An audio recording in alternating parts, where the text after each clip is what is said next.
Assalamualaikum warahmatullahi wabarakatuh. Perkenalkan nama saya Sandrina Nivana dengan NIM 250. Di sini saya akan mempresentasikan mengenai makalah dampak positif dan negatif teknologi dalam berbagai aspek di kehidupan sehari-hari. Pertama di awalan sini tuh ada kata pengantar, lalu bawah lagi itu ada daftar isi. Nah, di bagian daftar isi itu untuk bab pertama itu ada pendahuluan, latar belakang, rumusan masalah, dan tujuan.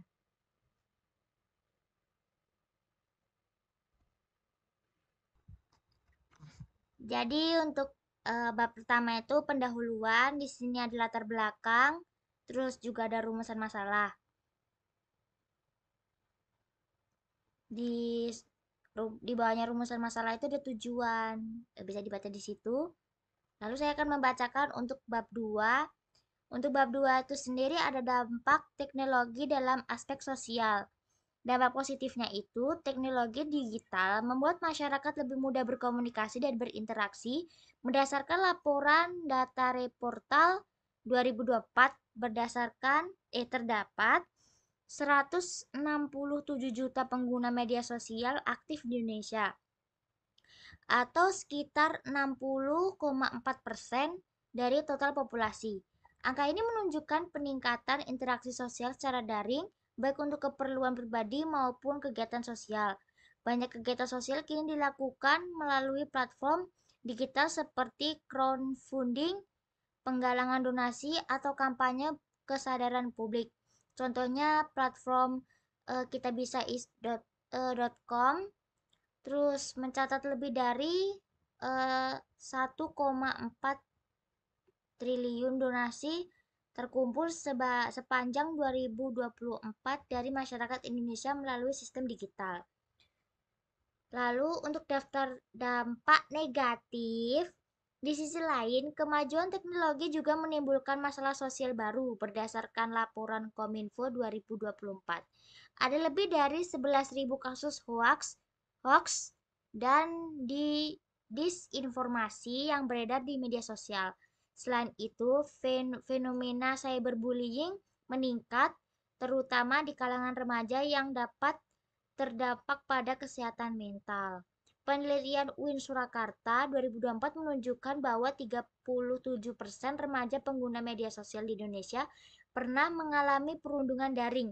Hal ini membuktikan bahwa media sosial tidak hanya menjadi sarana komunikasi tetapi juga dapat menimbulkan dampak sosial negatif jika disalahgunakan.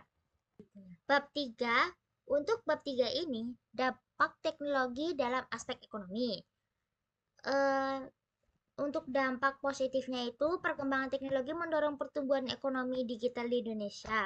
Berdasarkan Bank Indonesia, nilai transaksi e-commerce nasional mencapai 487,01 triliun rupiah, meningkat lebih dari 2 kali lipat dibandingkan tahun 2019 yang hanya 205,5 triliun. Selain itu, BPS mencatat ada sekitar 3,82 juta pelaku usaha e-commerce yang tersebar di seluruh provinsi di Indonesia. Teknologi juga membuka lapangan kerja seperti digital marketing, konten kreator, dan freelance yang bekerja secara daring. Untuk dampak negatifnya, kemajuan teknologi juga menimbulkan tantangan ekonomi baru. Menurut laporan IMDI, masih ada 27,22% masyarakat Indonesia yang belum terjangkau akses internet, terutama di daerah pedesaan. Hal ini menyebabkan kesenjangan digital antara masyarakat perkotaan dan pedesaan. Selain itu, kasus penipuan online semakin meningkat. Kominfo melaporkan terdapat lebih dari 25.000 laporan kejahatan cyber sepanjang tahun, termasuk phishing, scam, dan pencurian data keuangan masyarakat. Lalu untuk bab 4, Dampak teknologi dalam aspek pendidikan. Dampak positifnya itu teknologi memberikan kemudahan besar dalam bidang pendidikan menurut Kementerian Pendidikan dan Kebudayaan.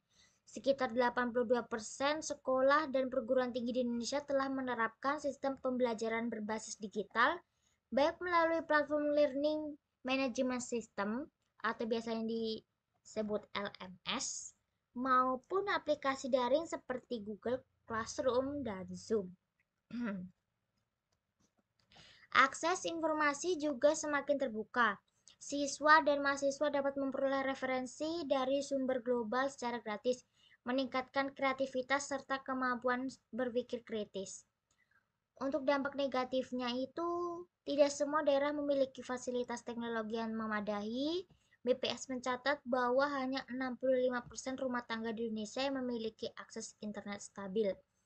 Akibatnya kesenjangan pendidikan digital masih tinggi, terutama di wilayah Indonesia Timur. Selain itu, pengguna teknologi secara berlebihan membuat banyak pelajar mengalami penurunan konsentrasi. Survei UNICEF Indonesia menemukan bahwa sekitar 45% pelajar di Indonesia mengalami gangguan fokus saat belajar karena sering berpindah perhatian ke media sosial. Lalu untuk bab 5, maaf ya teman-teman.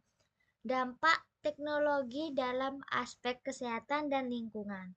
Dampak positifnya itu perkembangan teknologi di bidang kesehatan membantu meningkatkan pelayanan medis.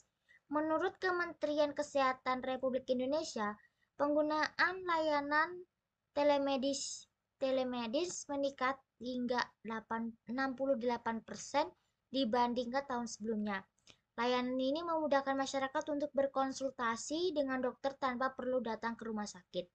Selain itu, alat kesehatan modern seperti pemantauan detak jantung, smartwatch, dan aplikasi kesehatan membantu masyarakat menjaga kondisi tubuh dan menerapkan gaya hidup sehat. Dampak negatifnya, pengguna teknologi secara berlebihan dan dapat menimbulkan masalah kesehatan. WHO mencatat bahwa rata-rata orang dewasa menghabiskan lebih dari 6 jam per hari depan layar yang meningkatkan risiko gangguan mata, postur tubuh, dan stres digital. Dari sisi lingkungan, Unit National Environment Program melaporkan bahwa dunia menghasilkan lebih dari 53 juta ton limbah elektronik setiap tahun dan Indonesia menyumbang sekitar 2 juta ton diantaranya. Limbah ini sulit diolah dan berpotensi mencemari tanah serta air jika ditangani dengan baik. Untuk bab 6 ini kesimpulan dan saran ya. Kesimpulannya, teknologi telah memberikan pengaruh besar dalam kehidupan sehari-hari. Dampak positifnya terlihat dalam kemudahan komunikasi, peningkatan ekonomi digital, kemajuan pendidikan, inovasi kesehatan, dan pelestarian budaya. Namun, dampak negatifnya juga nyata, seperti menurunnya interaksi sosial, kesenjangan digital, kecanduan teknologi, serta degradasi moral. Oleh karena itu, pengguna teknologi harus diimbangi dengan peningkatan literasi digital, penguatan nilai-nilai sosial, dan kesadaran lingkungan agar kemajuan yang ada benar-benar membawa manfaat. Untuk sarannya ya, pemerintah perlu meningkatkan pemerataan akses internet agar tidak terjadi kesenjangan digital. Masyarakat perlu meningkatkan literasi digital untuk menghindari hoax dan kesenjangan cyber. Pendidikan harus menanamkan nilai moral dan etika dalam penggunaan teknologi. Setiap individu hendaknya menggunakan teknologi serta kebutuhan dan tetap menjaga keseimbangan antara dunia digital dan kehidupan nyata. Untuk daftar pusakanya bisa dilihat sendiri ya. Cukup sekian dari saya pembacaan makalah yang telah saya buat dengan susah payah. Kurang lebihnya mohon maaf yang sebesar-besarnya. Wassalamualaikum warahmatullahi wabarakatuh.